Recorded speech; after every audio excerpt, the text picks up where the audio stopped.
Here to react is Jessica Anderson, Executive Director of the Heritage Action for America. Jessica, thanks so much for being with us. You heard that sound just now. I've talked to several people over the last couple of days. What could be the top of Democrats' wish list should they control the Senate, the House, and the presidency? Everyone seems to be pointing to process, structural power, Jessica.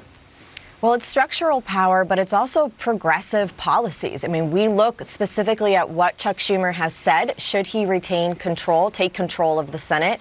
They want to pack the courts. They want to push forward big progressive policy goals like Medicare for all, increases on your taxes for guns, increases around spending and all your take-home pay. And they won't stop there. Climate's on the table. Basically, look at everything that Nancy Pelosi did in the Democrat-controlled House, H.R. 1 through 10. That is their playbook. And they have been very clear about this as they stake out these candidate positions in the state of Georgia. It's all on the ballot this Tuesday.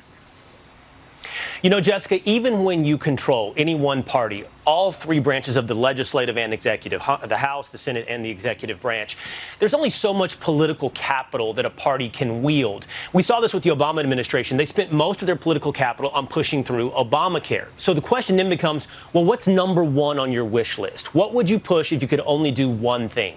What do you think the answer to that would be for Democrats?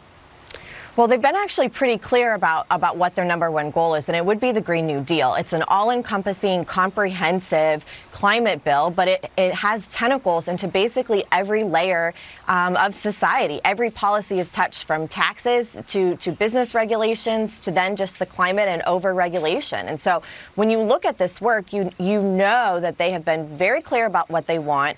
And look no further than the fundraisers that have gone down to Georgia with the progressive left, the Squad, Bernie Sanders, Barack Obama, Kamala Harris, all to support this agenda.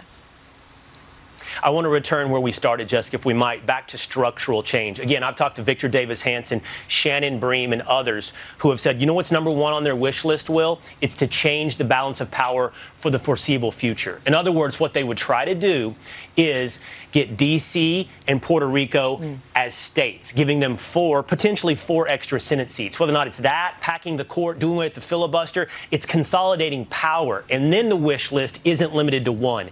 Do you agree with that it comes down to actually changing structure first over issues?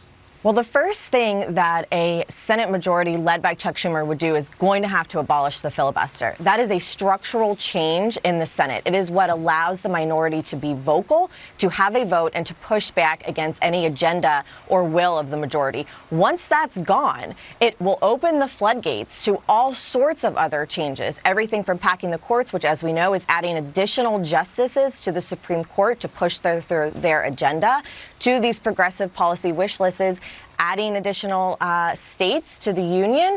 Who knows where they're going to stop? And I think the voter ID and the voter laws that we're talking about are exactly things that are on their mind. They tried to do it in the House with H.R. 1. They'll bring it back up in the Senate. But to even get there has to be these structural changes of abolishing the filibuster, rigging the Senate rules to be able to allow them to push this agenda forward. That's why so many voters are turning out, and I'm hopeful to see a big, strong conservative showing on Tuesday in Georgia. Right.